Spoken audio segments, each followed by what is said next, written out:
Hi, and welcome to Crash Course Cryptozoology. As a rather transparent introduction, this is one of the more difficult videos that I have ever put together. Back in 2018, when the wildlife biologist John Bindernagel, who was heavily involved in Sasquatch research, died, I made a video commemorating his contributions to the field as well as the life that he led. John Bindernagel was admittedly a role model of mine in terms of research conduction, and Scott Mardis, who recently passed away, was the same. At the same time, though, Scott and I were friends, which is what makes this video rather difficult to do. But Scott Mardis contributed a great deal to cryptozoology, and for Crash Course Cryptozoology to not dedicate something to that seems unfitting. In this video, I'd like to kind of let the audience know who Scott Mardis was, what he contributed, and what he was like. Scott Mardis was born on December 28th, 1963, and grew up in Alabama. In his younger years, he moved around between a lot of different states in the US, mainly Alabama, Philadelphia for a brief period, and Florida, where he would spend most of his life. There are plenty of photos of Scott in his younger years, especially when he began to take an interest in a specific lake monster case in Vermont, that being, of course, Champ of Lake Champlain. He also had a vested interest in Loch Ness and did a great deal of research on that subject as well. He at one point wanted to move to Loch Ness, but the funds simply weren't there for it, and so Lake Champlain was the next best thing. This didn't stop Scott, though. There are plenty of podcasts, interviews, and even documentaries where Scott is consulted for not just Champ information, but also Loch Ness information, and he knew it quite well. In fact, that was perhaps Scott's most defining feature. Scott Mardis was a walking encyclopedia for any of the subjects that he studied in cryptozoology.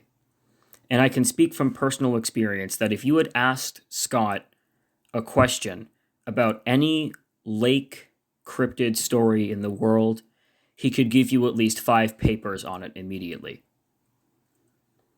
He had a computer dedicated to the entire database and had it all saved up. He was interested in all of this from a very, very young age, and he was dedicated to it from a very, very young age. He would have a sighting in those younger days along Lake Champlain that one might classify as a Champ sighting. This is one of the first times he was photographed in reference to cryptozoology, and as time went on, we'd see more and more of these popping up throughout his life. It was his bread and butter. But he wasn't only a cryptozoologist, he was also a naturalist. And you can see this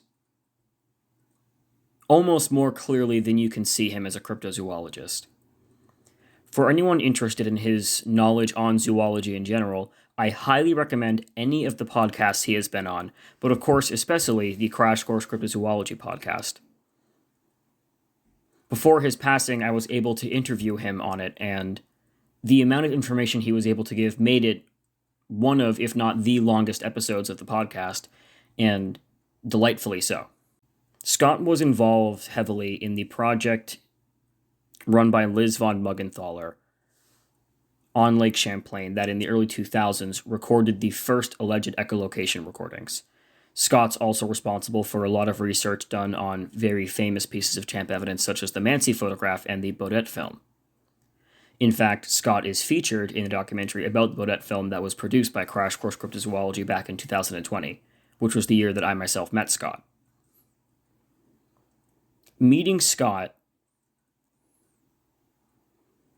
was an experience that I will not ever forget, because he was such an individual.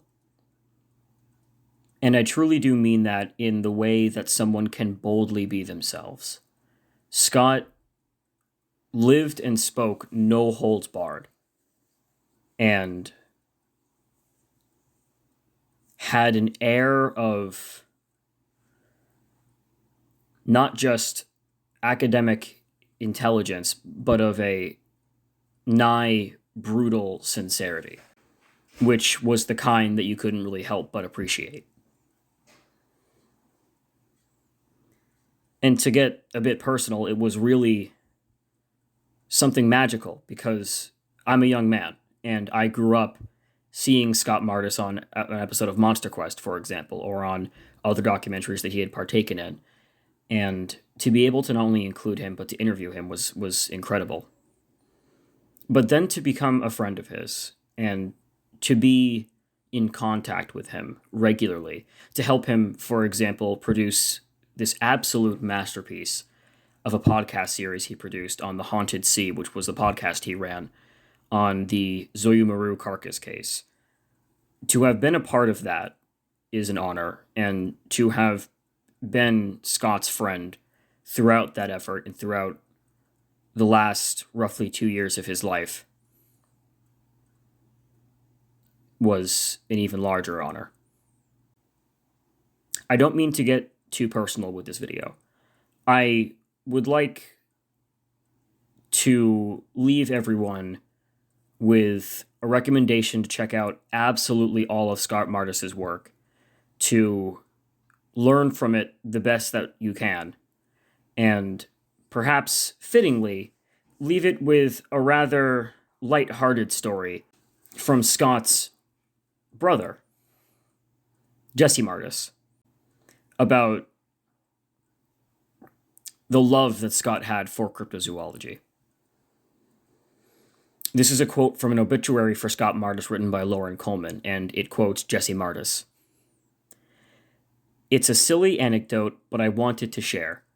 When I was around 13, circa 1993, Scott had stacks of copied papers in his room that were almost as tall as I was, composed of diagrams and scientific papers all copied at the local library.